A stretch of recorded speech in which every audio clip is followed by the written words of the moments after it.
This episode of the Citadel Cafe is brought to you by listeners like you. Visit patreon.com/the Citadel Cafe to find out how you can become a patron and help make this show possible.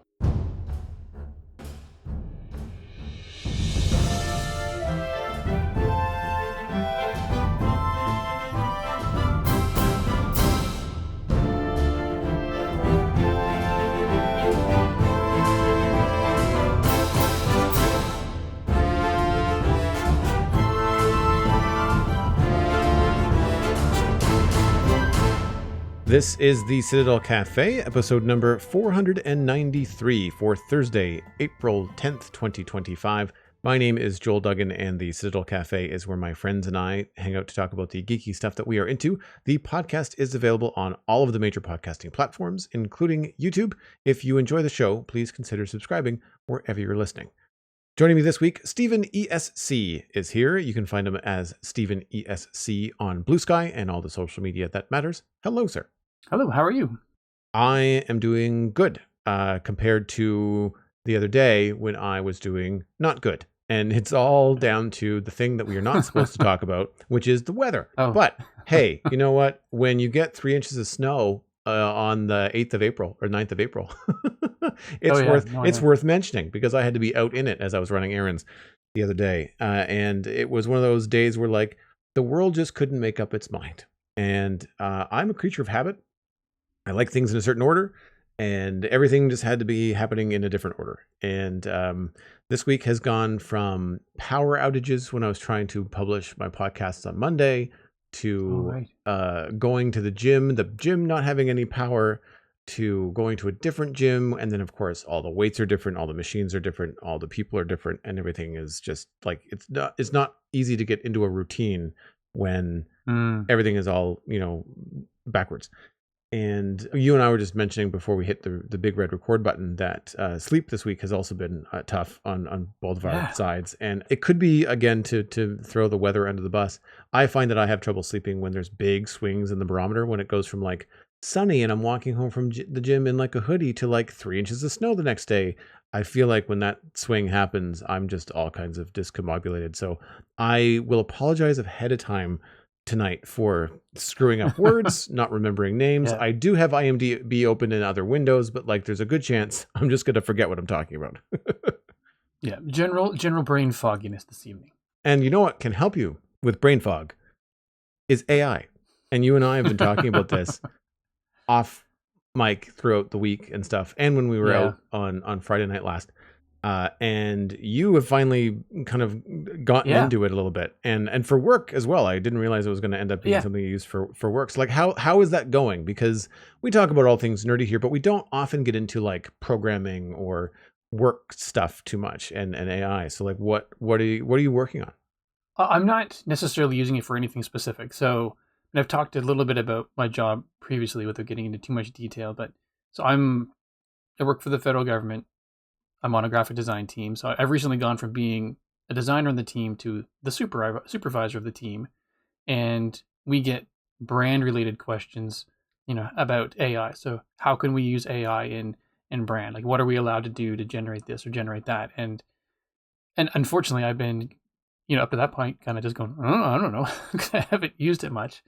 I mean, I'm reluctant to say, go and use it because, we're supposed to be putting out authentic, factual things from the government. So creating illustrations that are just being pulled from who knows where, generated from who knows what, and not really being clear on who owns the intellectual property for those images and stuff. I have not really had good answers. And so like essentially my manager came along and said, well, me not knowing and our team not knowing very much is just no longer going to stand, because we are going to be the people that others come to for questions. And so I've been having to do a deep dive on it, and it's frighteningly fascinating. Like I want to use it for so many things right now. It's one of those things where I want to use it for so much, but I just don't know how, like what to ask all the time. Like I've come up with some good questions and things, but it just feels like my brain's always going, I want to go back and play. What can I ask it to do? What can I make it do? So it's that's good. I mean, you've had more experience with actual functional practical uses for it. So I've been more just playing around with it to understand, and actually reading a lot of the government's like their policy on AI use and sort of what's the word, crediting when it's being used and how to talk about it and things like that. So I've been doing a lot of reading on, I guess, the policy side, which is a bit dry, but pretty interesting as well. So when I'm communicating with people, I'm coming from not as the most knowledgeable, but at least I can speak to it in terms of how we're supposed to be using it in the government.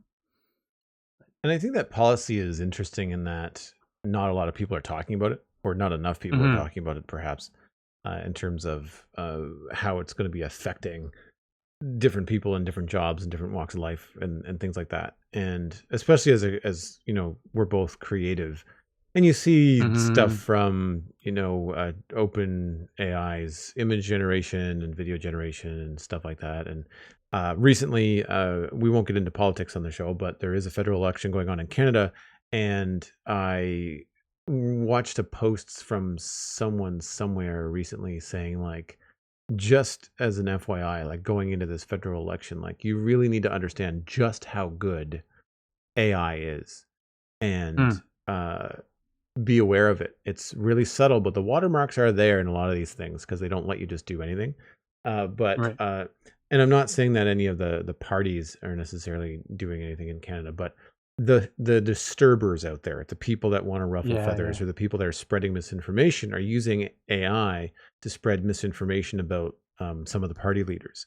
And I mean, I've spotted it and been like, okay, that's bullshit. Like, I know that that's bullshit.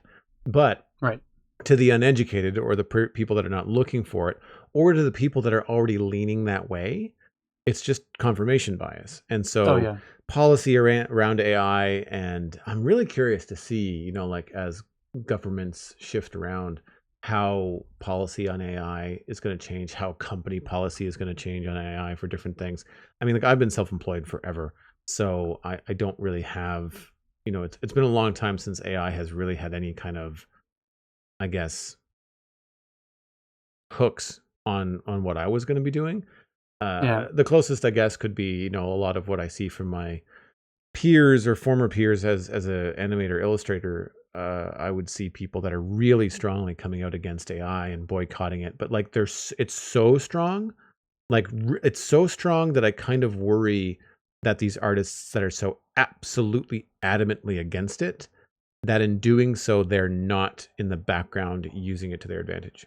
Do you know what I mean? Right. Like, I agree with their sentiment. I think that you should be, saying how much you dislike the OpenAI image generation in the Miyazaki style, and all of a sudden everybody can just be an anime character in a style that took decades to hone and make famous, and people are now using it with a click of a button. Now, sure, does that feel like it shrinks the value of that and creates like a misrepresentation of it? Sure. But at the same time, when you see artists that are just so against it, you think, like, man, like, if you're not using this to brainstorm in the background, like, if you're not using this to make all the admin crap that you have to do as an independent artist, with email, billing, invoicing, like, if you're not using it for that kind of stuff, just because you're so against it as a whole, then you are going to get left behind, and it's going to suck. Like, you're digging your own grave. And this reminds me, not that I've, gone super far with podcasting, but this reminds me of 15 years ago when I was getting into podcasting, and I thought, like, podcasting is going to be pretty cool. Like, I think this is going to be something I should really get in on now, start to get good at now. And so when opportunities come up later, I will be able to hit the ground running. And it worked out, because that's how my other show, The Spawn Chunk, started. Was I saw an opportunity, there was a hole in the market for a show, but I already had something like 7 or 8 years of podcasting experience on multiple shows under my belt. So I didn't have to learn how to podcast. I just started a new one, and it was able to take off and become popular. And I feel like the same thing is happening with AI. Like, it's at a much faster pace. Like, it's not going to be a slow burn like podcasting was over 15 years. This stuff is going like wildflower. See, go back to what we said at the top of the show. Flowers It's going are like pretty. wildflowers. It's pretty. It's spreading like flowers in spring. No, it's going like wildfire, and it is really hard to keep up with. And that's something that I've been trying to do, and something that's been really frustrating. I find about the conversations around AI, especially on social media, because the clips are so short, in that people are not saying anything. They're talking about building. They're talking about AI development. They're talking about new tools and new language models and new this, new that, but they are not using practical language and they're not using practical examples. So you're like, building what? Like, what? Give me an example. How are you making money with this? Like, are you just using it for your spare time? Is it just an interest? Like, what are you doing? And as things grow so fast and terms change so fast, it's really hard to keep up. However, I can recommend a couple of channels to people if you're interested, especially because they go into slightly longer form content, which I think is great. I think that the enemy of trying to learn how to understand AI is like the short 1-minute videos on TikTok in general. It's good if they're pointing you to another thing or asking you questions to go research yourself. But if they're trying to present the video as a single thought, it's really tough because it's usually a lot deeper than that. However, I will point you towards Ask ChatGPT, so CAT-GPT on Instagram. She will get your wheels spinning with explanations. Her tagline is non-pretentious, non-condescending information about AI. So she is not a technical person, and she's happy to share what she's learned, and she's really articulate and has some really cool conversations with people. And she has a YouTube channel which has only a couple of videos, but they're longer form, and they're a lot easier to wrap your head around because, again, it's like a 40-minute conversation with somebody else that also understands AI. So it's a little bit less short form and grab your attention, a little bit more contemplative. Nate B. Jones on TikTok does AI related news and development. They're longer for TikTok videos, like they get into like the 3 minutes or plus kind of area. And it can be sometimes hard when you're used to like short, like dog videos and whatever's flying by on your TikTok. And then you get to him and it's a much slower pace. But if you hang around and if you're there to pick up some ideas and stuff, I think you will. He's a really sensible dude. He really has a grasp, I think, on what's going on.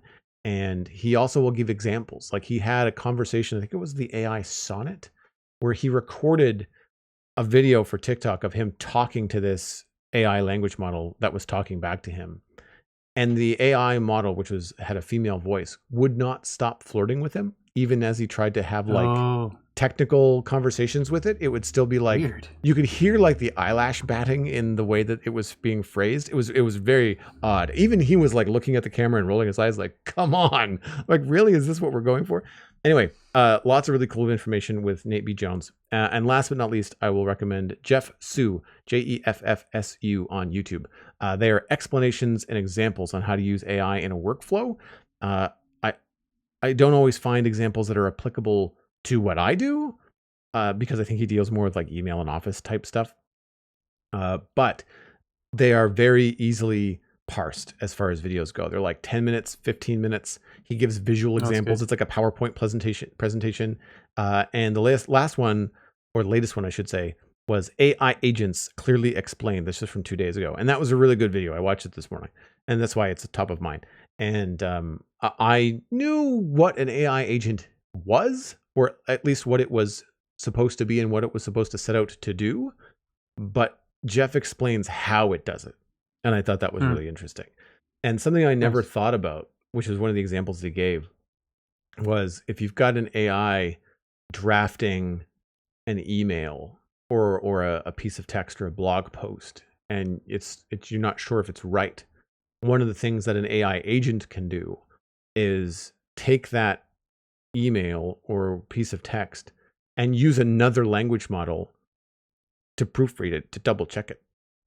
So that's cool. You can link the different models together with different services. Anyway, it's all really interesting, but at the same time, like, it's cool that it works like that. But why? Like, so what? Like, what are you getting out of this if you're sending these things to work on loops? But I don't understand where, like, what's the output? What's the value of the output? It's just, it's lost on me in terms of what the actual product is. And I think that's the one thing that's missing right now from the conversations that I'm running into about AI online, is that it's all about how, and how cool and how neat and how fast, but it's never about what or why. And if people can get into explaining what it is that they're actually doing, like what is the end product and why does it need to exist, then I will find I will be a lot more, not say interested, but I will grasp the direction of things a little bit more, I think. For me, I haven't had a chance to look into it as deeply as you have. So I'm as of right now, I'm still enamored by the shininess of the new thing, and I'm kind of on, I'm gonna say 100% on board. Right now I feel like I'm 100% on board with allowing it to do the things that I would be doing anyway, that if I could afford it, I would pay someone else to do. Do you know what I mean? Like if it's, I am required to do this for my job. I do not like it. And this will help me get through it a lot quicker, then absolutely. I feel like that is a perfect use for it. And I think you and I were discussing it. So like even basic Photoshop stuff can take a long time. And so if I can just extend an image vertically and have it add sky so that in a brochure I can actually put text over, make text legible over a nice sky area, 100%. Because sometimes that can take an annoyingly long half hour, 45 minutes just to blend things realistically. And if it does that in 3 seconds, amazing. It can have that job. I don't need that one, but it's it's pretty fascinating. I find it an interesting resource. So I asked ChatGPT to help me create an app for tracking my weights and progression at the gym. Do I need this? No, I just track it in my phone. Like I write it down in the Notes app, and I've always kept a workout journal, like hard copy paper at home. So I use the phone so I don't have to carry a notepad at the gym, and I delete the workouts after I've copied them over to the notebook, and I leave my max weights in the notes. So like I know what I'm working on that exercise in, and if I achieve a goal, then like I go to the bottom of the note app and I just up the weight for that particular exercise so that the next time I do it, I know where I am. But it would be nice to have some data and say like, okay, over the last year, like where were you? Can I find that information? Yes, but I have to flip through a paper notebook from like a year ago. So it would be neat to have that in a spot. But then like, am I just making more work for myself? I like using the Note app on my phone. I don't want to start using something different. But if I can have it all in one spot, then that would be great. I could use it maybe like a Google Docs or like a Google Sheets, but like I don't want to open that on my phone at the gym because the mobile interface for Google is terrible. So, I guess I want something simple. So if I can figure out a way to get something that can read my Notes app and be like, oh, that's the exercise, that's the weight, and those were the reps, and that's what like all this information means, and stick it into some sort of database and just like, oh yeah, you've on this exercise for the last 3 months you've done 8 reps, 8 reps, and 6 reps, and then this week you did 8, 8, and 7. So like that, like, and flag that and say like that's a new record, like that's the most you've done. And having stuff like that, I think, would be really, really interesting. So we'll have to see if I can come up with something. But what I was really impressed by was ChatGPT put out a roadmap, and it gave me no code or low code options while also stating that those may be limited in functionality. And what that means for people that might not know is that if you're not someone that knows how to code, then ChatGPT was guiding me through some of the apps or tools available on services like Google or Google Docs or other things out there, where you can use like a interface to set up the app, and then the interface or the other application that you're using will then make the code for the thing that you want to build, and whether it's a website or a web app or a mobile app, that kind of thing. And I was impressed by the step-by-step process. Now, I didn't have time to dig into it, but it seemed from reading the outline of what ChatGPT was laying down. It's like, okay, well, first you'd have to do this. You have to figure out what you want to use for a database, realize what your limitations might be. So set out what you want to achieve with the app. So it kind of gets you thinking about like, well, what do you want to know? Like, do you want to know just your latest stats? Do you want to know a year-long history? Do you want to know averages? Like, what data do you want available? And that will then point you towards, well, this no code option doesn't have those capabilities. So you're probably going to save yourself some time by going to this low code or slightly more complicated option. It'll be more challenging, but you'll probably end up with more of what you want. And I thought that was really interesting. That's not what you get from Google. Like if you do that search in Google, you ultimately get like a Reddit post of somebody looking down their nose at you, just like learn how to code Python. It's like, that is not a solution to this problem, right? I don't want to go to school for 2 years. I don't want to teach, myself Python over 6 months. I'm wanting to see whether ChatGPT can, to be very clear, not write the app for me, but show me how to achieve this with the tools that are available because of the reach that it has across the web and information that it's learned to like give me more information and give me answers to questions that I don't know to ask. And I think that's the big thing. I find that the intuitive answers that ChatGPT gives me are better than they're better than the answers that Google gives, because Google only answers what you put in the search bar. Whereas ChatGPT kind of like infers like, Joel's probably thinking about this, so I should send these options. So one of the things that I've reasoned for recently was writing some, I shouldn't say writing, giving me some brainstorming ideas for how to title my YouTube videos. Not that they're that important. They're just VODs from Twitch. I don't get a terrible amount of views because they're not 15-minute videos. They're like 3-hour VODs. But I wanted them to sound a little bit more punchy. Like rather than me saying, I created a bunch of crystal oscillators in Satisfactory today, or, I did some things with the hypertubes.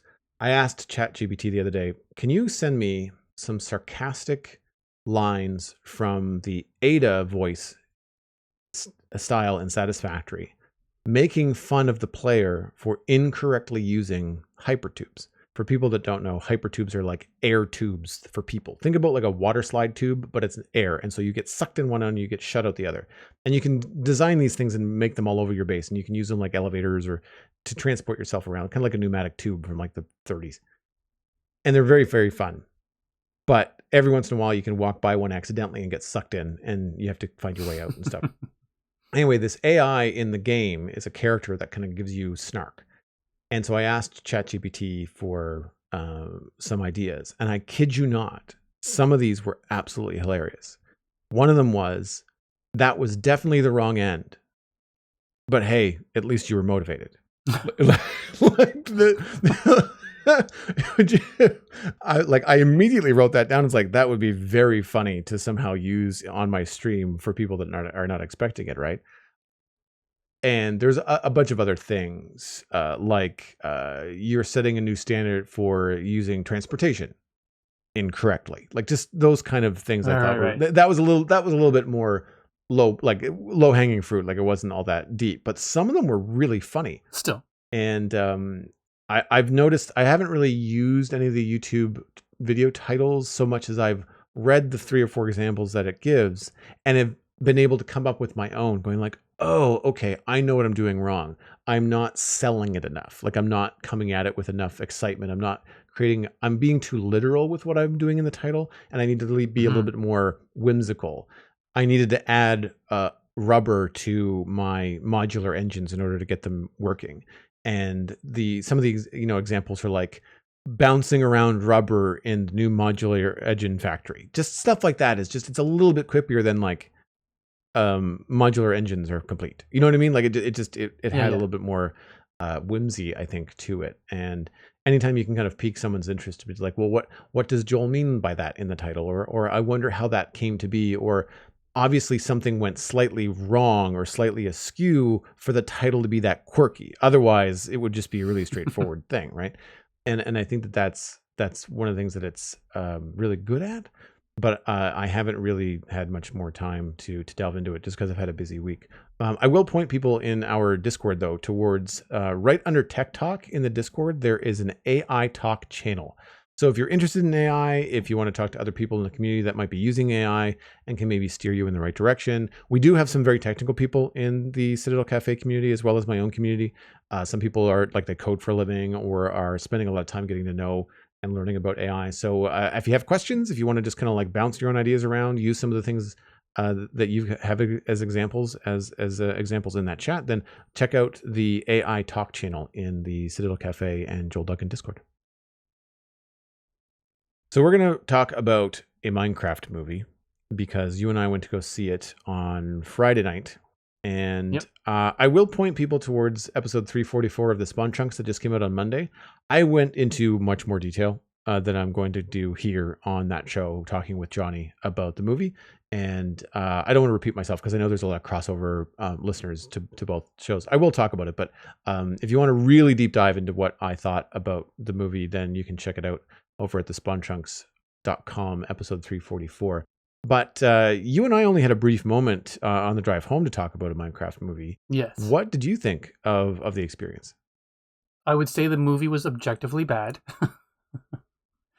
But then I also kind of, the more I thought about it, the more I realized it was just not, it was not made for me, which I kind of felt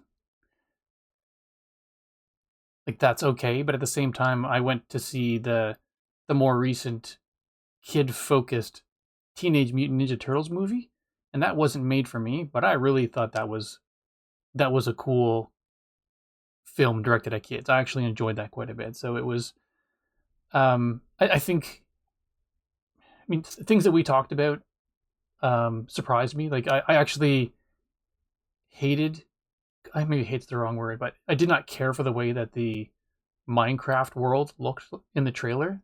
Like it just made me go, ugh, that's so disappointing that they've got fur on these like all of the characters are blocky, but then the animals have fur and the leaves look super realistic on the tree, even though they're blocky trees. And it drove me crazy, but it ended up being my favorite part of the movie. I actually thought when all was said and done, it actually suited the movie really well.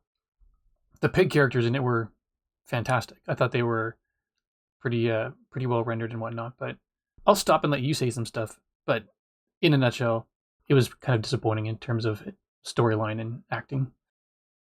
So I agree with you visually. I think it was really interesting. It's not my choice. Like as someone that has made a job out of Minecraft, from an art direction standpoint, that is not what I would pick to interpret Minecraft for a film. I think you and I bounced around the Super Mario movie after the theater when we were chatting in the parking lot. An animated feature, like a Pixar-like, fully rendered animated CG movie, would have suited Minecraft much better. Like even if all things measured, the dialogue, script, plot, and characters were all the same, but everything was CG. Like if the real world where Natalie and Henry are from, if they were animated characters, totally fine. It would totally work. You could even mix and match animation styles. Like what if the real world where everybody, all the people, all the human actors was stop motion animation like Coraline. And then when you go through the portal, it's all CG like Pixar. You know, I think that you could do some really interesting stuff that they just absolutely did not do. Going with real actors and stars like Jack Black and Jason Momoa is just like, it's low hanging fruit. And Minecraft is the most popular video game ever. And that's not exaggeration. That's statistically true. They didn't need Jack Black and Jason Momoa to sell this movie to make money. No. Like this was going to make a lot of money regardless. All that said, though, I do think that even though the visuals were not my top choice for how to interpret Minecraft, they are remarkably consistent throughout the film. There was not a lot of, oh, that moved weird, or why does that look this way when everything else looks that way?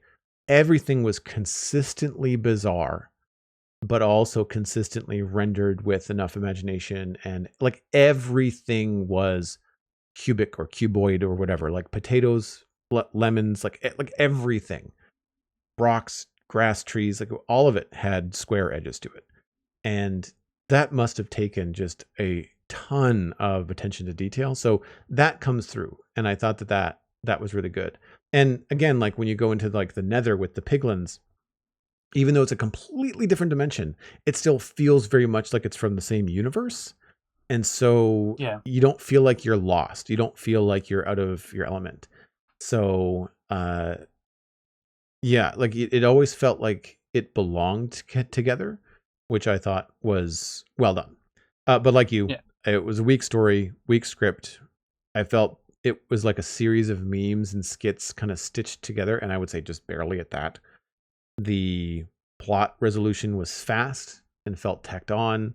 Oh yeah. There was a lot of subplots that either did not matter, so why were they in the movie? Like the vice principal nitwit romance story. Remove it, Yep. matters not. Like there's just no reason to have it there. And other little subplots, like some of the other characters and some of the different things that were happening amongst the piglins and other stuff like that, just really felt unfinished or unresolved because they met such a quick end. Like they think they wrapped it up in a tight little bow, but all they did was just write a line to end that and not move it forward and not resolve it. They didn't really give you a lot of pathos for it, which it doesn't feel good as a viewer. There was zero character development. Not that you go into one of these films expecting there to be leaps and bounds in terms of character development, but there really wasn't much. I still want to care about the characters though. Like there was nothing throughout that movie that made me care about them. Like even the kids who had lost their parents, it was just like a line that was tacked on the front, 100%, just to let you know that these kids are on their own, and therefore there are no parents overseeing them. So that's like there's these throwaway lines that just place these kids in these situations that didn't make you feel bad for them. Not that it wouldn't be a horrible thing to lose your parents, but it's just, oh, by the way, they're orphans. Oh, she's looking after her younger brother. Oh, they're now in a video game. And I actually thought they were going to be more, the movie was going to be more about them, but it was just primarily Jack Black being Jack Black throughout the entire thing, which to me felt, I think, if anything, it's not the right word for it, cheated is not the right word, but it was just cheapened the movie. Because he didn't act any different than himself. So it didn't feel like they should have used him as Steve. Like Jason Momoa's character was lame, but at least he leaned into it. Like he was just this cheesy has-been, but he was not Jason Momoa at all. Like in the way that Jason Momoa usually acts, kind of thing. I know he wasn't a brilliant acting job, but the dialogue didn't really give him the opportunity to do anything. And thankfully, like, the teenagers that were there all groaned a little bit every time he sang. So it was, I thought they were going to just love everything in that movie, but yeah, groan-worthy moments. I feel like they did not give enough of a pretense to kind of make it realistic as to why the adults in this movie were so strange. Like Jack Black and Jason Momoa are the two adult characters, and they are acting like more juvenile than Henry, who's like 10. It's really, really bizarre. And they give you a backstory, but it's weak in terms of, I mean, Jason Momoa's character, Garrett, he was a has-been gamer, or he was a championship gamer as a teenager, but now he's like living off of his former glory in like a knick-knack shop. But that doesn't, you'd think that he would be bummed and a little bit more low key and not so odd. Like it doesn't, amping up the weirdness doesn't really help it be believable at all. Like your audience is not going to relate to you because you are obviously acting. It's like watching a Saturday Night Live character for an hour, right? Like it's that's a good way to put it. It's those things work in small doses because the skits are 5 minutes maybe, but keeping it up at that level. And it's the same thing with Jack Black. I mean, I knew from the trailers it was going to be Jack Black show all the time, but I thought maybe they're going to show him going into the overworld when he's a little kid. And if Jack Black has been in that world with the villagers and the golems and the piglins since he was 10 and now he's 50, like that would mean I would understand if he was freaking weird. Oh yeah. Right. But instead, Absolutely. like he goes in as an adult. He looks the same. So like it's only been a couple of years, maybe, like he hasn't aged at all. They don't give you any context as to how long he's been there other than how he looks, and he looks the same. So like he was that strange before he went in, which again, like does not really make any sense. Like they even had him, I think his job was technically a doorman, like a doorknob salesman or something. Like it was the most ridiculous thing I've seen. Like nothing really lined up in that way. The other thing that was really disappointing is they really underused the female characters. I thought that some of the setup for Natalie's role as a sister that has to be like the motherly figure to Henry. Yeah, the guardian as well. Yeah, like they could have given her more weight. They could have given her more responsibility. They could have fleshed out that relationship more. There's spots where like the girls just disappear and we end up watching the Jack Black, Jason Momoa babysit Henry show for like a long time. And then the girls pop back in with like a mushroom house. Like they've conquered all of these skills and they've made a house and we see none of it. And they can suddenly fight.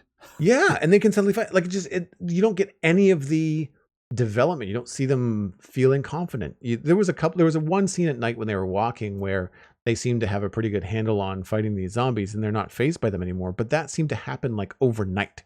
It was a really strange snap. Like there's a lot of this film, I'm sure, that hit the cutting room floor for maybe not the reasons that they think it should have. And I think we lose a lot in that way. We need the director's cut. Yeah. Oh, God. I don't know about that. There were a lot of in-jokes and cameos. So for folks that know a lot about Minecraft, if you keep your eyes peeled, you're going to get a lot of really fun references. Like it was not devoid of enjoyment. Like it's not a good movie. I don't want to say that it is, but I didn't have a total shit time because like I like Minecraft and it was really cool to see this stuff up on the big screen and just to kind of see how someone that has this kind of artistic capability making a film is going to interpret all of this stuff. And, there was lots of references. If you know a couple of major Minecraft streamers and content creators like Mumbo Jumbo was in the film. There was a nod to Technoblade who had passed away a couple years ago. There was Jeb, who was one of the developers at Minecraft, was the waiter for one of the scenes. I'm sure a lot of the people in the background were probably other developers, like non-speaking roles, and they're just like out of focus. I bet you it's probably some Mojang crew that just were lucky to be on set that day. Like that kind of stuff is really cool. It was still neat, and it was still, like we said, when you're in the overworld or the nether watching these stories, when there's no people around, there's no humans, it's all CG. It's really immersive, and it was really cool because Minecraft doesn't have graphics like that. Minecraft is pretty 8-bit or 16-bit. Like it's pretty basic. And so to see it in that level was pretty fun. I thought and I guess just to add on to what you were saying, I felt like when they did these panoramics and you could see, the Minecraft-esque panoramics and mountainscapes and even like the this big gorge with a bridge going across it. A lot of that stuff looked really, really great. Like the characters were probably the most off thing in terms of what we're used to from Minecraft, but some of these long distance shots looked really, really nice.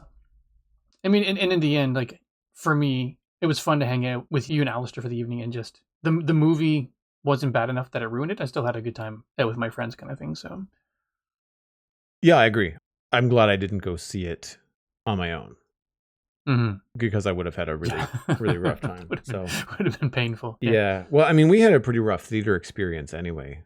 True. I did talk about this for a good chunk on Monday as well, but I think it is worth mentioning again, especially if any of our listeners are parents. If you haven't seen the movie already and you are taking your kids, definitely go to a matinee if you can. Don't go to a later show thinking you're going to avoid, a lot of younger people in the audience. You might be better off to have younger kids because their parents are going to be with them. Unfortunately, our screening was subject to a TikTok meme / trend that's been going around, which is to be extraordinarily disruptive during all parts of the film. At any point, a line from the trailer came up, the entire audience would scream it and then lose their mind for a minute. And I mean, a full minute. Like you couldn't hear the screen. You couldn't hear the movie at all. Again, we weren't missing Shakespearean dialogue or deep plot points, but it was just, you're going to miss memes and references and jokes that otherwise might have made you laugh. And if you are there with a kid that's wanting to enjoy this movie, because most kids under 10 give this 5 out of 5 stars. So like it is made for them. They will like it. And if you're with a bunch of preteens, I would say, 13 to 15 that are there to see it as a meme, see it as a joke, and ruin the experience. Because it's not just screaming. There were drinks and popcorn and candy and everything thrown up into the air. No specific person was targeted. The entire theater was the target. The place was an absolute shambles when we left. And Yeah. I'll post a couple of articles that I found for Monday Spawn Chunks. I'll share them here as well in the show notes for this episode. But it made mainstream media news. CBC, Independent in the UK, Yahoo.com. They're all talking about the chicken jockey scene in particular, a Minecraft movie causing chaos in cinemas and debate over audience etiquette. Cinema issues Minecraft warning as police are called to a disruptive screening. So if you're going to take your kid, then call ahead. Ask the cinema if they've experienced this. Ask the cinema what they're doing to combat this, if anything. And my dad asked me when I told him our story if the usher had done anything. And I was like, oh, Dad, there hasn't been an usher in a movie theater in a very long time. And the people that are employed there are just not paid enough to care. No, they're probably the same age as everyone who was acting up. Well, that's the thing too, right? Yeah. Yeah. So if you happened to have been at the April 4th, 9:20 p.m. screening of a Minecraft movie at the Cineplex in Dartmouth Crossing, feel free to reach out and tell us about your experience. We'd like to maybe compile some things for the Spawn Chunks, my other podcast. It's spawnchunkmail@gmail.com.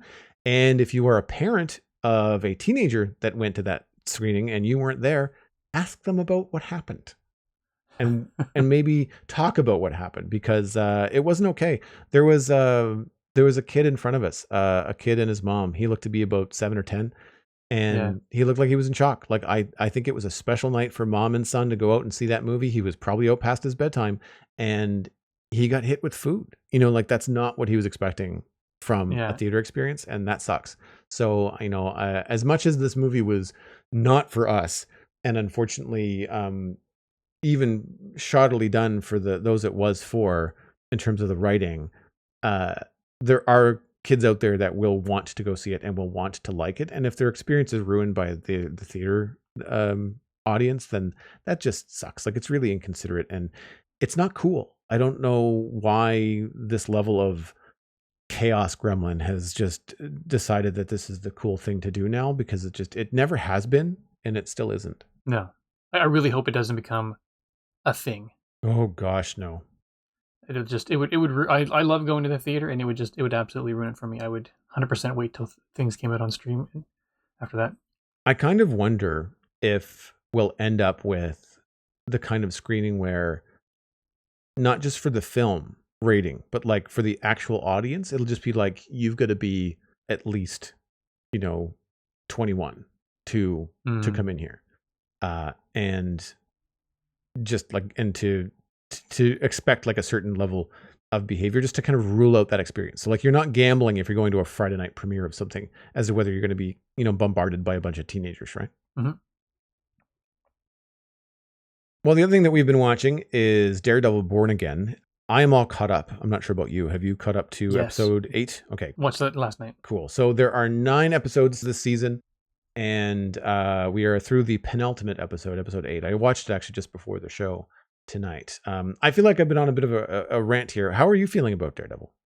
I like it quite a bit. There are some things that I like about the previous iteration of the show better than this one, but overall I am still...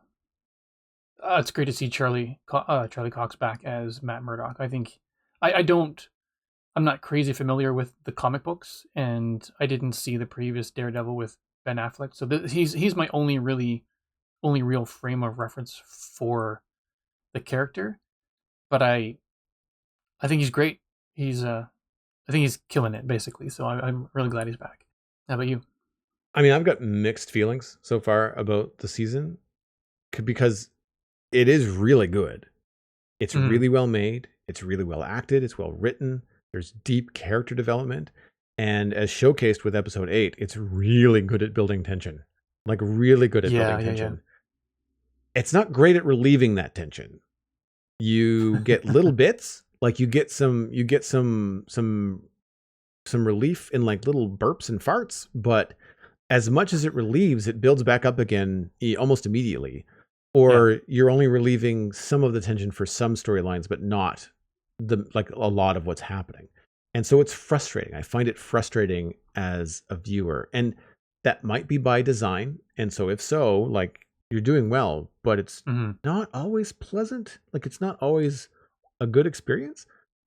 I felt that was kind of intentional in this episode, at least anyway, because it feels like things are either in the process of or on the verge of really unraveling in a bad way for Matt, and it's just I feel like we're meant to experience the anxiety that he's going through right now. Yeah, I would say that's accurate. Yeah. Yeah, there's just a couple points in this last episode. Not that it was crazy all over the place, but I remember just like my fists were clenched. I was just Yes. what is going to happen next? This is yeah, like you were saying, I guess I don't like the way it's making me feel, but it's impressive that it's doing that. Yeah, they did a good job of making me feel that way. I think the problem is that normally with shows, you'll get an episode that'll make you feel that way, and then the next episode or halfway through the next episode, you will get some sort of resolution and you can move on. I feel like they've been teetering you on the edge of this knife the entire season. And it's exhausting. Like, I do find it tiring. There's been a number of episodes where I've had to return to them. And it's not that I've felt like, oh, I'm not feeling good, I need to shut this off. I just get bored. Like, I'm not feeling any resolution, so I get distracted by my phone or texting somebody, or like I just get up and go do something else. And so there's been a couple of episodes between 3 and 8 that I've had to come back and complete. I didn't actually sit and watch them all in one viewing. It's not a great superhero show. Daredevil's barely in it. Yeah, fair enough. They kind of set it up to be a lot more than that. Even as far as the fight scenes, even when he's not wearing a costume, they're still few and far between. They're very rewarding, but they're very short. Now, the short thing I get, that's kind of the style, because like he's not superhuman in terms of his strength and durability. Like, he can't fight forever because he's, outside of his, we'll call them sight abilities and hearing and smelling and stuff, he's physically, when he fights, still just a dude. Like it's like Batman, right? Like he's not necessarily going to be able to fight for, these long episodes realistically. Because one of the things I like about the show is the fact that when a long fight scene happens, you can see both parties getting tired. And I think that that's interesting. Because if you put a character like Superman in this kind of position, the whole show just falls apart because it's over before it starts, right? So you need some sort of like limitation to the hero. So I do like those scenes, but I feel like they don't lead to much resolution. I feel like a lot of the time Daredevil isn't winning. He's just kind of continuously coming short. And then something else happens where, well, things have been resolved, but like, did he resolve them? No. Like, was he around or nearby when it happened? Yes. There's some odd decisions that they're making to kind of drag things out a little bit. And so I found that a little bit frustrating again. And I think it took a little longer than it should have for him to put on the suit. Yeah. I understand what they were doing. Like, I get it, but I feel like they could have moved that way just a little bit sooner. Even if they had done it one episode sooner, it would have felt like it made a big difference. Yeah. Well, like, there's not that many episodes. There's only 9. And so I feel like, bumping that up, I think would make a big difference. Yeah. Overall, enjoying it. I miss Karen and Foggy quite a bit. Yeah. Because I found the dynamic they had between the 3 characters in the first show was really great. And Foggy was, not just a lawyer buddy, he's a long time friend. Like, they knew each other going through school and whatnot. So it just, and then for when he was discovering that Matt was Daredevil and Matt was trying to hide it, it was just like they didn't really necessarily have a falling out, but the new reality of him knowing that Matt was Daredevil, that was a lot more impactful because they had known each other for a long time. And I don't know, I just felt there was the 3 of them had, what was it, 3 seasons, I think. Yes, I think it was 4. It was at least 3. So we had 3 seasons of the 3 of them basically. And I'm still bummed that they killed Foggy off first episode, because he was kind of the heart of the trio. He was always positive. He was always like trying to do the right thing, and it just found like disappointing. I do like that superhero dynamic of them having someone to talk to about what they do, that thinks what they do is cool and worries about them. Mary Jane and Peter Parker, even Nate. I don't like Nate, but like at least Peter likes Nate. I feel like there are opportunities and stories and scenes that are very satisfying to audience members because And it's kind of cool to see, oh, there's somebody else that knows. And I get to see, like, they're acting how I feel because I think this is cool shit. I think that kind of stuff is really, really fun. And it sucks when it's just, again, like it keeps the show very heavy all the time. And the show is very timely. And I think in addition to the frustration with some of the tension, it really makes you angry at people that abuse power, like Fisk, but more so the Vigilante Task Force. Oh, yeah. I know this is a quote that gets thrown around a lot. I don't like bullies, and I really dislike them on screen. And I don't remember the actor that plays one of the main cops. He was the guy that was on the stand when White Tiger was on the stand as well. He was the cop that Fisk eventually brought on to head the task force. And he is an asshole. Like, and I mean, tip of the hat to the actor. You are doing a fantastic job, because the character that you are portraying on screen, I want to kill with a cheese grater. Like, it's just so unlikable. Oh, it's so unlikable. And the thing is, like, it's also portrayed in a way, again, because this is not necessarily your capes and flying around superhero show, that you just like, this is probably not too far off. Like, there are asshats like that out there. Mm-hmm. And that there are some parallels in the real world right now, and it makes you angry. And so, well done show, but also doesn't make me want to watch more.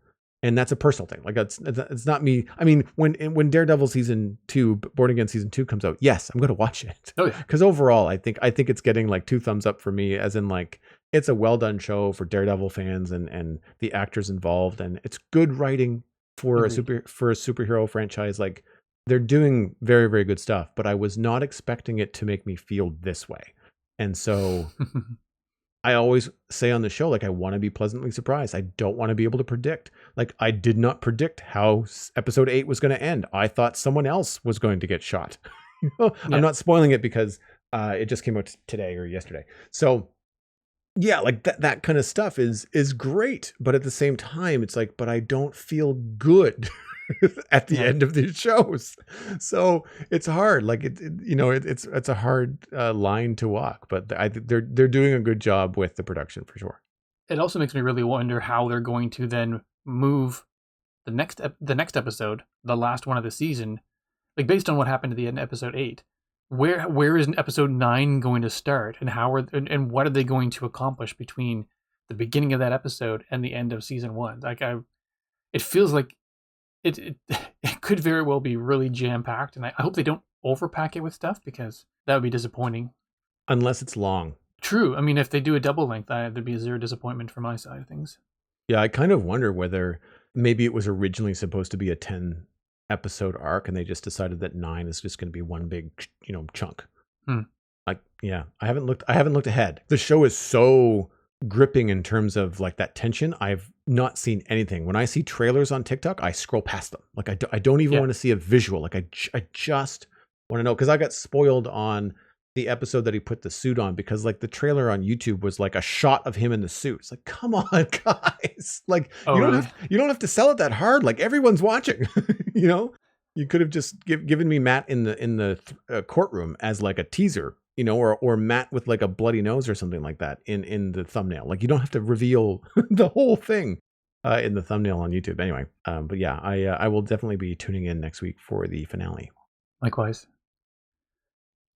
Moving on to the Internet Minute, the Citadel Cafe is 100% listener supported. If you're getting some value out of the show, please consider putting some value back in. You can become a member at patreon.com/the Citadel Cafe. Joining at any level will get you an invite to the member-only Discord server. As I mentioned earlier, that's shared with my personal Discord. That gets you access to the Barista Cut bonus audio when we have a chance to record that, and the live version of the show. So we're hanging out right now with Grumpa and some other people that might be listening in. So you can check that out at patreon.com/the Citadel Cafe. Special thanks to our Bean Counter patrons, Cosmic and Smurf588. Thank you ever so much for your fantastic support of this episode. Patron count is at 21. That's steady on from the last time we recorded. If you would like to be patron number 22, once again, visit patreon.com/the Citadel Cafe. And I've got Lego to talk about. What? But it's not a lot of Lego. It's a little Lego. As a matter of fact, it's 2 little Legos. We were just talking about Pokemon last week or last episode on the show. And I was talking about how Pokemon could be very well adapted to the Brickheads line at Lego because they have different forms. So sometimes the Brickheads comes in like singles or pairs, and you could very easily see like a simplified cartoony, well, I mean, Pokemon's already cartoony, but like a simplified blocky Lego version of a Pokemon through 3 evolutions in something like a 3-item Brickheads set. Right. This, sticking with cartoons, is Brickheads Transformers. There's Optimus Prime, robot and vehicle, and Bumblebee, robot and vehicle. And these retail for $24.99 a piece. There's $237 for pieces for Prime, $253 pieces for Bumblebee. They're only a couple inches tall, but they are fun little builds. I've done a number of Brickheads around. They're all Star Wars or Lord of the Rings themes, the one that I have. And these are fun. These are just cute little desktop kind of, they're not bobbleheads, but they look like bobbleheads. Yeah, they're really fun, right? And they're cute. So like even Prime, who's like this big, robust leader, is pretty cute when he's in robot form. They did a good job with it. Bumblebee looks pretty good. Bumblebee actually reminds me of Gurr from Invader Zim, if you remember that cartoon from the early or late 90s, early 2000s. Just the way that they have to use the pieces. And I really like these. These are great. And I'm very curious because a lot of these Brickhead sets, they have a 2x2 brick in the middle of the head. And in any figure that I've got, that 2x2 brick is pink. So it's the brain. And you don't foresee it. The only person that knows it's there is the person that built it. And it's a fun little joke in all the stuff. And when I built the Mandalorian and Grogu, even Grogu has a brain, but it's a 1x1 brick. That's pink. It's like, it's really, really cute. But I don't know what they will put in the Transformers. Like, I mean, they might have a brain, but like what color is it going to be? It's going to be blue. Maybe it's going to be like one of those translucent pieces, like the blue plastic, like you see in the eyes that they're using. I want to know what kind of positronic brain is going to be inside of the robots for Optimus Prime and vehicle and Bumblebee and vehicle. They are sets 4804 and 4803 respectively. And they're worth checking out. They're pretty fun. Nice. What's your pick this week? Mine is something called Minecraftle, a little online game for lovers of Wordle and Minecraft. It's something one of my sons sent along to me a little while ago. It's pretty fun. So essentially, it's, if anyone's familiar with Wordle, where you've got 6 chances to figure out a 5-letter word, this is actually like basically a crafting table where below it you have crafting ingredients, and you have to put ingredients in there to create an object, and then you click on the object once it's crafted, and it will highlight, like Wordle, if ingredients are part of the final solution but in the wrong spot, they'll be yellow, or if they're part of the solution and in the right spot, they'll be green. So it's a little bit more, there are more, I guess, options, or it's a bit more complicated. So you get 10 tries to do this as opposed to the 6 you would normally get from in Wordle. But it's it's fun. So we've been playing that off and on, back and forth, and sending each other the results in Discord. But it's if you like both, give it a go. It's cool that it does it daily too. Yeah. Like if you get it that day, or if you just want to, it's not like a game that is so like so many other games these days, which is perpetual. Like they just never end. So you feel like you're spending far too much time on it. Like once you get it, it's done. And then you just play again tomorrow. Right. So it's like doing the morning crossword, or like you said, the Wordle for the day, that kind of stuff. So that's cool. Yeah. And it's a neat little test. As somebody that's been playing Minecraft for a while now, it was fun to kind of mess around and test my knowledge. Like, what do I remember how to craft? And what would be the most effective thing to craft to eliminate like 4 or 5, different pieces if possible at once, to try and like narrow your choices, right? For me, it was an embarrassing reminder of how much I had forgotten in terms of crafting, because I haven't played Minecraft in a little while, and I was like, how do you make a campfire again? Yeah, totally. Well, that wraps up this episode of the Citadel Cafe. If you want to get a little bit more information about the show, links to some of the things that Stephen and I talked about, you can find that at thecitadelcafe.com in our episode show notes. Music for the show was composed by Kevin MacLeod. You can email us at thecitadelcafe@gmail.com, or find the show by name on social media. Subscribe for free on all of the major podcasting platforms. There's also an audio version on YouTube. The RSS feed and the show notes are available again on our website, thecitadelcafe.com. And the patron-only RSS feed is on the Patreon page. Word of mouth is the easiest way to support the show. Just tell a friend about the Citadel Cafe and where they can go to listen to it. My name is Joel Duggan, and you can find everything that I'm doing online at joelduggan.com. That includes a link to my other podcast all about Minecraft at thespawnchunks.com. And Johnny, my co-host, went to go see a Minecraft movie on Wednesday, so we will be having a full spoiler discussion on the next episode where we can talk about our favorite parts and he can talk about his experience seeing a Minecraft movie. You can follow me at Joel Duggan on social media and Joel Duggan on Twitch, where I stream Tuesday through Saturday at 1 p.m. Atlantic. I've been streaming a lot of Satisfactory lately, and I'll be returning to Minecraft, of course, on weekends to work on the Citadel server. Stephen, where can people find you online? Most days I can be found on, Blue Sky at StephenESC or Mastodon at StephenESC at mstdn.ca. You've been listening to the Citadel Cafe, where we are fast, easy, and cheap, and not made of blocks, but you can only pick two.